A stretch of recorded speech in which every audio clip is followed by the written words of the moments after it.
Hello ಪುಟ್ಟ ಸ್ನೇಹಿತರೆ, ಇಂದು ನಾವು ಬಹಳ ಮುಖ್ಯವಾದ ವಿಷಯದ ಬಗ್ಗೆ ತಿಳಿಯೋಣ.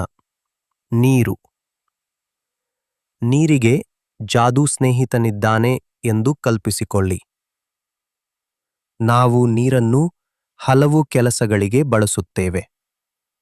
ಆರೋಗ್ಯವಾಗಿರಲು ಶುದ್ಧ ಮತ್ತು ಸ್ವಚ್ಛ ನೀರನ್ನು ಕುಡಿಯಬೇಕು. ನಮ್ಮ ಸಸ್ಯಗಳು ಮತ್ತು ಪ್ರಾಣಿಗಳಿಗೂ ಬದುಕಲು ನೀರು ಬೇಕು. ನೀರನ್ನು ಸಂಗ್ರಹಿಸುವುದು ನಮಗೆ ಯಾವಾಗಲೂ ನೀರು ಸಿಗುವಂತಾಗಲು ನೀರನ್ನು ಸಂಗ್ರಹಿಸಬೇಕು. ನಾವು ನೀರನ್ನು ದೊಡ್ಡ ತೊಟ್ಟಿಯಲ್ಲಿ, ಮಡಕೆಯಲ್ಲಿ, ಜಗ್ನಲ್ಲಿ ಅಥವಾ ಒಂದು ಲೋಟದಲ್ಲೂ ಇಡಬಹುದು. ಇವುಗಳನ್ನೆಲ್ಲ ಪಾತ್ರೆಗಳು ಅಥವಾ ವೆಸಲ್ ಎಂದು ಕರೆಯುತ್ತಾರೆ. ನೀರು ಸಂಗ್ರಹಿಸುವಾಗ ಪಾತ್ರೆಯನ್ನು ಮುಚ್ಚಿಡಬೇಕು. ಇದು ನೀರನ್ನು ರಕ್ಷಿಸಲು ಮತ್ತು ಸ್ವಚ್ಛವಾಗಿಡಲು ಸಹಾಯ ಮಾಡುತ್ತದೆ. ನೀರಿನ ಸಂರಕ್ಷಣೆ. ಕೆಲವೊಮ್ಮೆ ನಮ್ಮ ಜಾದೂ ಸ್ನೇಹಿತ ನೀರು ಸುಸ್ತಾಗಬಹುದು ಮತ್ತು ಎಲ್ಲರಿಗೂ ಸಾಕಾಗದಿರಬಹುದು. ಇದನ್ನು ಕೊರತೆ ಎಂದು ಕರೆಯುತ್ತಾರೆ. ಆದ್ದರಿಂದ ನಾವು ನೀರನ್ನು ಉಳಿಸಬೇಕು ಮತ್ತು ಸಂರಕ್ಷಿಸಬೇಕು. ಅಂದರೆ ನಾವು ಅದನ್ನು ವ್ಯರ್ಥ ಮಾಡಬಾರದು.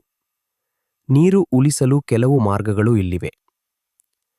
ಟ್ಯಾಪ್ ಅನ್ನು ಚಾಲೂ ಬಿಡುವ ಬದಲು ನಿಮ್ಮ ಕೈ ಮತ್ತು ಮುಖ ತೊಳೆಯಲು ಬಕೆಟ್ ಮತ್ತು ಮಗ್ ಬಳಸಬಹುದು.